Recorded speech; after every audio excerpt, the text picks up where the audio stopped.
Hey guys, how's it going? Hope you're having a great day. Really nice day here today, nice and sunny. Day got off to a shaky start. My dryer crapped out and I wash and dry all the towels from my studio at home, so that was bad news. But luckily I just ordered in a bunch of new towels and they came today, so that was good timing. So yeah, I'm without a dryer right now. It's kind of freaking me out a bit, but it should be working again by Monday. So I put these questions on my page every evening, just a fun little question of the day, kind of gets a conversation going. It's kind of a fun thing to do. And last night I had asked, what do you drink in the morning? And a ton of people said water or coffee, a lot of coffee. And then somebody had commented that she had heard that coffee can actually, or that caffeine rather, can actually cause weight gain, which I've never heard before. So I'm like, I'm going to look into that. All I've ever heard before is how it can actually help your athletic performance and raise your metabolism and that kind of thing. So I decided to check it out and find some information that I could share with you guys. Hey Rodney, how's it going? Hi Andy. Hey Mark. So drinking coffee, will it lead to weight gain? So great news. Moderate consumption, no. And the study that they did, and you know exactly how accurate this is on human beings, we don't know. They did it on mice, and you know our genetic profile is very similar to mice. Humans and mice are quite similar, but still it was done on mice and not done on people. So what happened is, what they found was that mice that were consuming the equivalent of 5 to 6 cups per day did actually put on fat, and they actually became a little bit glucose intolerant as well, which can be pre-diabetic. So that was the findings of the study, and I think somebody caught wind of that and they're kind of running with it and spreading the news that coffee makes you fat, which it doesn't. Caffeine will not cause weight gain if you're consuming, you know, a moderate amount. So they, like I said, these mice were being fed the equivalent of 5 to 6 cups a day, which most people aren't drinking that much. I think I used to at one point, but now I'm a 1 to 2 cup per day person. And 1 to 3 cups, you don't really have to worry about it causing any detrimental effects. Hey Leslie. Hi Peggy Sue. Hey Keith. So define moderate. So yeah, 1 to 3 cups per day for the average person seems to be a safe amount. So if you're going 5 or higher, that's where there seems to be some ill effects on regarding weight gain. So. But again, the study was just done on mice. I don't know if they've studied it on humans at all. I didn't find any more information. Thanks, Keith. So the diuretic effects. So that's another thing that people are concerned about, is the fact that caffeine is a diuretic. And so, you know, they're worried that drinking too much coffee is going to cause them to be dehydrated. So they've done studies. And the older studies, they just measured urine volume 2 to 4 hours after consuming coffee, which showed it to be a higher volume. So with the more recent studies, what they did is they actually measured the urine volume over a full 24-hour period.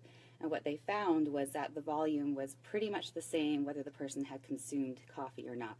So again, good news. And again, that's 1 to 3 cups. Once you go beyond those 3 cups, the amount of caffeine that you're taking in will cause you probably to lose water more quickly than you're able to replace it. So that's where you might run into problems. So yeah, up to 3 cups a day, you're good.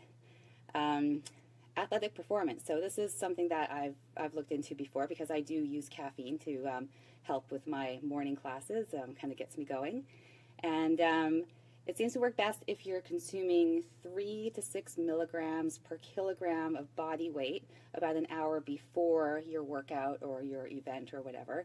And they even suggest that if you're doing an event, you should abstain for 7 days and then have your coffee or caffeine, however you take that, the day of the event. So what happens is, over those 7 days, it kind of gets out of your system, because we do become more tolerant to caffeine, which you've probably noticed yourself.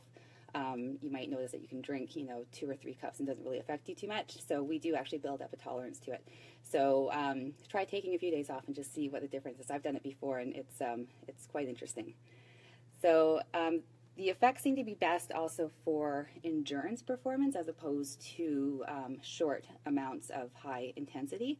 So what it seems to do is it frees up fatty acids so that your body can use the fatty acids as fuel. And thereby sparing glycogen. So you're using a fuel source where you have a lot of it. Even really lean people have a lot of fat stored in their body for energy, and you're sparing that glycogen for when you do need to do a big fast burst or whatever. So you're sparing that. So that's a great thing for athletes, especially endurance athletes. And like I said, I always use my caffeine in the mornings to get me going as well. Hi, Gina. So there it is. Enjoy responsibly. Just because a little bit of caffeine or a little bit of coffee is good doesn't mean that a ton is better. So, stick to the 1 to 3 cups per day. Also, another thing to look out for, now this could cause weight gain, is if you're loading your coffee up with high calorie sweeteners or cream or whatever you're putting into it. So just, being aware of what you're putting into your coffee and the calories that are in that, because those calories can add up super fast. And if you're drinking calories, you're not going to feel the same satisfaction as you do from food. So you might actually end up taking in more calories overall. So drink it black if you can. That's the best way, according to me. I love it black. If you're making it at home, buy organic beans, because coffee crops are really quite heavily sprayed with pesticides and that kind of thing. So try to buy organic coffee beans, and then grind them right before you use them. So don't grind a whole bunch and put it in the cupboard to use later. As soon as you grind these beans up, the effects of oxidation is going to affect the taste and the acidity and everything. So grind up what you need for that day, use it right away, and you'll have a much better cup of coffee. So that's my tip of the day. I have a grinder at home that I use, and I like to make my coffee in a Bodum, those like a French press type thing. So yes, Peggy Sue, creamers do equal poison. I used to use that powdered creamer stuff, like that. My aunt used to call it chemical cow, which is basically what it was, a bunch of chemicals that kind of made your coffee taste sort of creamy but sort of weird too. But yeah, I used to use that. Oh, and then I would use like Sweet and Low or Equal or whatever the non-calorie sweetener was of the day. And the thing about non-calorie sweeteners, you guys, you might think that you're saving yourself calories, but it actually, the effect it has on your body and your hormones, you could actually end up gaining weight from having too many artificial sweeteners in your diet. So I won't go into that right now. It's a little complicated to explain, but that would be a good topic for another day for sure, because I used to be really hooked on artificial sweeteners, so not good. So yeah, enjoy your coffee, you guys. I know I do.